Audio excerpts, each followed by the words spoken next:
தாவேகா எம்எல்ஏக்கள் அனைவரும் இன்றே பதவியேற்க உத்தரவு அப்படிங்கிற செய்தியை பார்க்கின்றோம். ஏன்னா அடுத்த நிரல் தான் ரொம்ப முக்கியமான நிகழ்ச்சி நிரல்களாக இருக்கும். சபாநாயகர் தேர்வு, ஃப்ளோர் டெஸ்ட், ஆளுநர் உத்தரவிட்டிருக்கக்கூடிய ஒரு ஃப்ளோர் டெஸ்ட் இருக்கிறதுனால இந்த வெற்றி சான்றிதழ் கொண்டு வராமல் எம்எல்ஏக்கள் தாமதிச்சா அது வந்து இந்த ஃப்ளோர் டெஸ்ட்டு நம்பர்லெல்லாம் பாதிப்பு ஏற்படுத்தும் அப்படிங்கிறதுனால எல்லாரும் கொண்டு வாங்க. ஏன்னா சிலர் வந்து கொண்டு வரதில் சிக்கல்கள் இருக்குங்கிறது பார்க்குறோம்.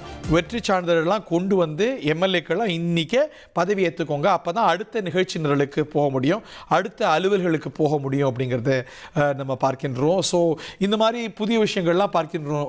சில எம்எல்ஏக்கள் சான்றிதழை கொண்டு வரல அப்படிங்கிறத பார்க்கின்றோம். ஏன் அமைச்சர் ஒருவரே கொண்டு வராத சூழல், அவங்க கொண்டு வந்து இப்போ பதவி ஏற்றுக்கிறாங்க. மேலும் சில எம்எல்ஏக்கள் பதவி ஏற்கல, அவங்களுடைய பெயர்கள் அறிவிக்கப்பட்ட போது பதவி ஏற்க முடியாத சூழல் இருக்கிறது. ஏன்னா அதில் வந்து பிங்க் ஃபார்ம் ஒன்று, ரோஸ் ஃபார்ம் ஒன்று இருக்குது, அதே போல் க்ரீன் சான்றிதழ் ஒன்று இருக்கிறது. அதில் சில பேர் மாற்றி கொண்டு வந்திருக்கிறாங்க.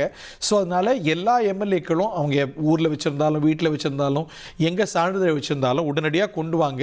கொண்டு வந்து இன்றைக்கே எம்எல்ஏக்கள்லாம் பதவி ஏற்கணும் அப்படின்னு உத்தரவு தாவேகா தரப்பிலிருந்து, தாவேகா லெஜிஸ்லேட்டிவ் பார்ட்டியிலேருந்து வழங்கப்பட்டிருக்கு அப்படிங்கிறத பார்க்கின்றோம். காரணம், ஏன்னா அடுத்த 2 நாட்கள் ரொம்ப முக்கியம். ஏன்னா 13ஆம் தேதி டெட்லைன் இருக்கிறது.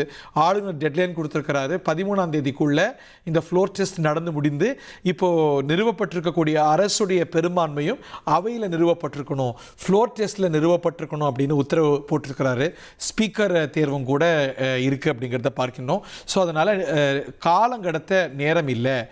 நாளை சபாநாயகர் தேர்தல், நம்பிக்கை வாக்கெடுப்பு இதெல்லாம் அடுத்தடுத்து இருக்குங்கிறதுனால தாவேகா எம்எல்ஏக்கள் இன்றைக்கே பதவியேற்கணும். சபாநாயகர் தேர்தலில் பங்கு கொள்ளணும் அப்படின்னா இந்த ப்ரொசீஜரை நிறைவு செஞ்சுருக்கணும். அவங்க எம்எல்ஏக்களாக சான்று கொடுக்கப்பட்டிருக்கிறாங்க. எம்எல்ஏக்களாக அந்த நிலையை நிறைவு பெறுவாங்க, அந்த சான்றிதழை சமர்ப்பித்து இந்த உறுதிமொழி ஏற்கும் பொழுது தான். ஸோ அதனால் காலம் தாழ்த்த வேண்டாம். சில எம்எல்ஏக்கள் கொண்டு வரலைன்னா உடனே இன்றைக்கே கொண்டு வந்துடுங்க, உடனடியாக பதவி ஏற்கிறதுக்கு வழிபாருங்க அப்படின்னு சொல்லியிருக்கிறாங்க. Jeeva sir, if you are with us, இதெல்லாம் ரொம்ப இயல்பான படலங்களாக பார்த்தோம். சின்ன சின்ன விஷயங்களுக்கெல்லாம், சின்ன சின்ன ப்ரொசீஜர்ஸ் எல்லாம், வழக்கமாக நடக்கக்கூடிய விஷயங்களுக்கெல்லாம் ஒரு பெரிய முக்கியத்துவம் இந்த கடந்த சில நாட்களில் ஒரு அசாதாரண சூழல் உருவாகி பெற்றிருக்கிறத நம்ம பார்க்கின்றோம். இந்த எம்எல்ஏக்கள் பதவியேற்பு விழாவெல்லாம் பற்றி நேரம் நம்ம பேசிகிட்டே இருக்க மாட்டோம். கடந்த நீங்கள் அப்போ காட்சி ஊடகத்தில் தான் கடந்த தேர்தல் போது இருந்தீங்க, நீங்கள் இப்போ இணைய ஊடகத்தில் இருக்கிறீங்க. அதுக்கு முந்தைய தேர்தலில் நீங்கள் காட்சி ஊடகராக பார்த்துருப்பீங்க. ஸோ இதெல்லாம் நம்ம வந்து இவ்வளோ நேரம் பிரேக்கிங் நியூஸில் நம்ம பேசிகிட்டே இருக்க மாட்டோம். இந்த சின்ன சின்ன ப்ரொசீஜர்ஸுக்கெல்லாம் பெரிய பெரிய முக்கியத்துவம் இந்த சூழலில் வந்திருக்கிறத எப்படி பார்க்குறீங்க? காரணம், இன்னைக்கு ஊடக உலகம் எல்லாத்தையும் நொடிக்கு நொடி செய்தி தராங்க.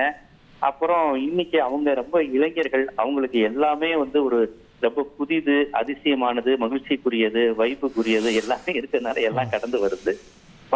இந்த ப்ரொசீஜர்ஸ் எல்லாம் இளைஞர்கள் தெரிஞ்சுக்கிட்டோம். இதுல என்ன இருக்கு, இளைஞர்கள் தெரிஞ்சுக்கிட்டோம். இது மூலமா நிறைய இளைஞர்கள் பார்ப்பாங்கல்ல விஜய் கட்சிங்கிறப்ப, அவங்களுக்கும் அது அந்த ப்ரொசீஜர், அந்த கான்செப்ட் எல்லாம் புரியும்ல.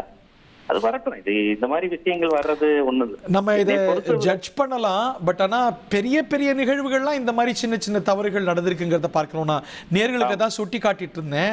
இது உலகத்துடைய மிக முக்கியமான ஜனநாயகம் அப்படின்னு அமெரிக்கா தன்னை பறைசாற்றிக் கொள்ளும். பராக் ஒபாமா பெரிய வெற்றி பெற்று வந்தார். ஆனால் அவர் பதவியேற்பு உறுதிமொழியில் சிக்கல் ஏற்பட்டது, அந்த வாசகத்தில் பிரச்சனை ஏற்பட்டது. அதனால அமெரிக்க உச்சநீதிமன்ற தலைமை நீதிபதி, பதவி பிரமாணம் செஞ்சு வைக்கக்கூடிய தலைமை நீதிபதி ஜான் ராபர்ட்ஸ் மீண்டும் பதவியேற்பு விழாவுக்கு உத்தரவு போட்டார்.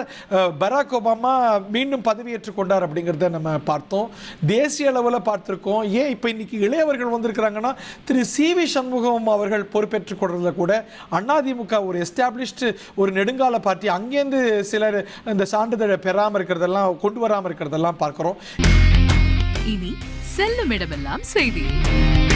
தந்தி டிவியின் வாட்ஸ்அப் சேனலை ஃபாலோ பண்ணினா செல்ல இருக்கும் இடமெல்லாம் செய்தி.